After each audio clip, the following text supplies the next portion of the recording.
Hi, and welcome to SimpleSpiritualityPH. So for those of you who are new to my channel, my name is Regine. I am an intuitive tarot reader, I'm a Reiki healer, and an overall lightworker. Now, before we dive into today's episode, I would like to invite everyone who would like to receive notifications to please hit the subscribe button below. If you like this video later on, hit the thumbs up.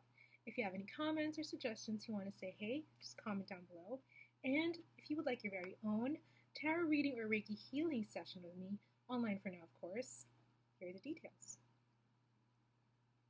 Now, I do have a promo in June. It is an online video tarot reading, and if you'd like to know more or possibly book a session with me, just simply follow my Instagram or my Facebook, and you can message me on either of those channels.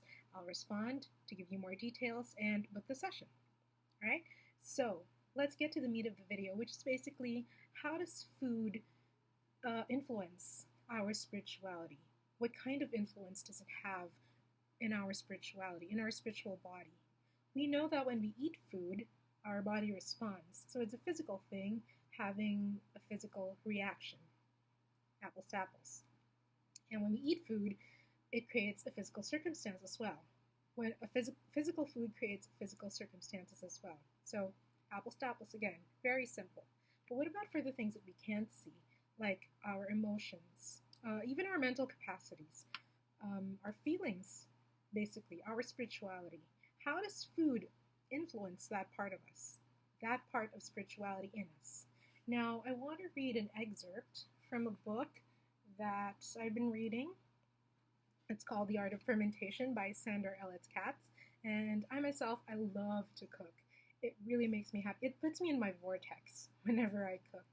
And so I've also been making a lot of pickled stuff because at the grocery, now that it's locked down, of course, sometimes we get, sometimes we don't get the usual stuff that we do. Me and my family, we love pickled things, so we decided to just make our own stuff so that we have a constant supply. And this book has really been helping. And it's this excerpt that I want to read that actually sparked the question in me. So I'll read it now. It says, moving toward a more harmonious way of life and greater resilience requires our active participation. This means finding ways to become more aware of and connected to the other forms of life that are around us and that constitute our food. So when we go forward to the end of the paragraph, it says, daily life offers constant opportunities for participatory action. Seize them. Now, when I read this, I was really blown away. Very simple words, but you can apply them conceptually and in real life. But in general, let's go to the basics. So, everything in this world is connected to everything else, basically. And as living beings, we have a special connection to other living beings as well. This includes plants and animals. It's a symbiosis. It's a symbiotic relationship from us to them, from all living beings to other living beings. And so it follows that prior to becoming our dish, prior to becoming a meal, prior to becoming ingredients, whatever these plants, whatever these animals felt before they became such, can be felt by us as well. And most of the time, they are. Okay, most of the time they are. This is the reason why carbs, like grains and rice and wheat, often make us feel sluggish, often make us feel like we just want to, sleep, or we just want to just lie down on the ground. It's because these grains were grown on the ground, and they have the energy, they have the vibration of being not really incorporated, but they have the vibration of living in the ground. They have a familiarity with the ground. And the moment that we ingest them, they really force us to go back to the same vibration, go back to the vibration of being in the ground. They give us the experience of what it's like to be closer, literally, to the ground. That's why all of a sudden our bodies become heavy. All of a sudden we everything starts to slow down. And all of a sudden, it makes us feel better because the base chakra, okay, the base chakra and the earth actually is also it's the seat actually of security. And whenever you're feeling bad, all you have to do is just ground and you'll feel right better. And that's the reason why after you eat carbs, sometimes you feel instantaneously better because it brought you down to that place of security, which is the earth, which is the ground. Okay, so that's how it actually works in our spiritual bodies. That's how our food translates into emotions. That's how it translates into spirituality. Sometimes it's our bodies actually that are telling us what we need or what we need to eat. Let's say, for example, you're sick. You'll most likely be craving for soup. You'll most likely be craving for something warm. And that's because when your body is sick, when it feels like it's an attack, you want that heat. You want that life force that's running through you. And that's why soup is a good option. That's why, for me particularly, I crave peppers when I'm sick because it's very heat-filled. You crave for things that make you feel whole, that make you feel secure again, and that make you feel just good in general.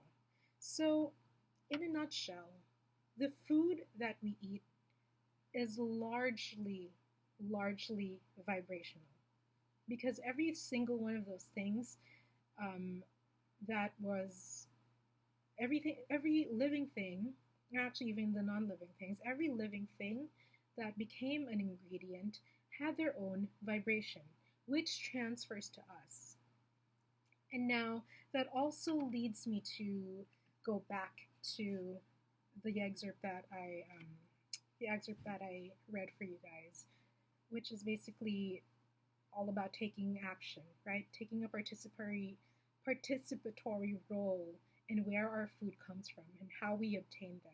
This is the reason why it's very important to source good quality ingredients, to source animals that have been, cared for and loved, and to know that they lived a great life prior to becoming our ingredients.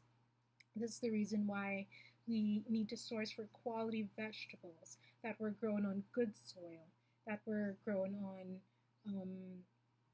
that were given attention to, which were watered every day, that were, spoken to, just given love and cared for. Because whatever vibration they had prior to becoming our ingredients, again, they will transfer to us.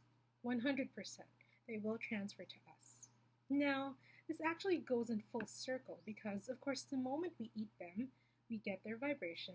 And if their vibration is good, then we can radiate good vibrations as well, which again goes out to the earth, which again influences other beings, which may influence a plant and another animal, which may or may not become another ingredient. So it actually goes in full circle. So isn't that cool? It's kind of, well, to me that's kind of cool. So again, whatever vibration your plant or your animal had prior to becoming an ingredient will transfer to us. And if that vibration is good, if we source our ingredients from good places, if we know that they've been cared for, they have no pesticides, they're organic, they're free range, if they're just happy beings prior to being our ingredients, we can be rest assured that the vibration that enters our bodies is also very good, very clean, and we will be able to radiate out the same kind of joy, the same kind of cleanliness, same kind of clean vibration rather, same kind of positive vibration. And then the cycle continues. It goes round and round and round and round and round and round and round. Okay? So yeah, basically that's it. It's not as complicated as I thought it would be when I was conceptualizing this video on how I was going to explain it. I thought it was going to be really complicated, in my mind at least, but now I see that it's not that complicated at all after I've explained it to you guys. So yeah, I hope this helps. I hope this has enlightened you a little bit on how food influences our spirituality. And if you like this video, please hit the thumbs up. If you want to receive notifications, new notifications on my new videos, please hit the subscribe button below. And if you would like to comment, if you have any questions or you have any suggestions for me, just comment down below. And if you would like your very own tarot reading or Reiki healing session with me, online for now, of course, here are the details. Again, I have a promo in June. It is a face-to-face video, of course, video face-to-face tarot reading. If you would like to know more details or book a session, simply follow me on my Instagram or my Facebook page, and you can message me there as well. Okay, so that's it for now. And stay happy, stay healthy. Ciao for now. Bye.